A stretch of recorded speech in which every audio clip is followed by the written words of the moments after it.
ইতিমধ্যে আপনারা সবাই জেনেছেন যে পর্তুগালের যে আইনটি পাস হয়েছে, নতুন যে আইনটি পাস হয়েছে সেটি পাসপোর্ট আবেদনের যে সময়সীমা সেটি ১০ বছর করা হয়েছে। এতে আসলে কারা বেশি ক্ষতিগ্রস্ত হলো?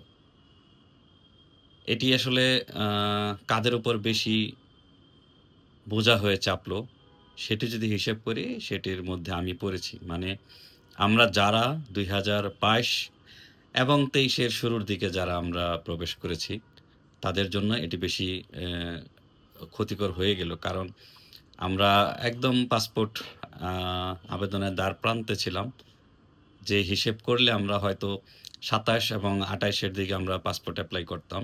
সেই হিসেব গিয়ে এখন দাঁড়াচ্ছে আমাদের ১ বছর। মানে আরো ৯ বছর আমাদের অপেক্ষা করতে হবে। যখন আমরা ১ বছর পরে পাসপোর্ট এপ্লাই করতাম, সেটি আমরা ৯ বছর পরে পাসপোর্ট এপ্লাই করতে হবে।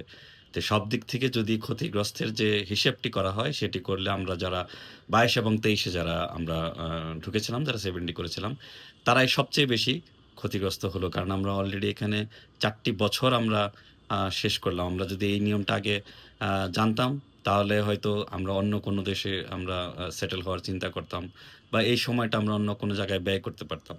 এখানে আমরা ঠিক তীরে এসে তরি ডোবার মতো অবস্থা হয়ে গেল আমাদের।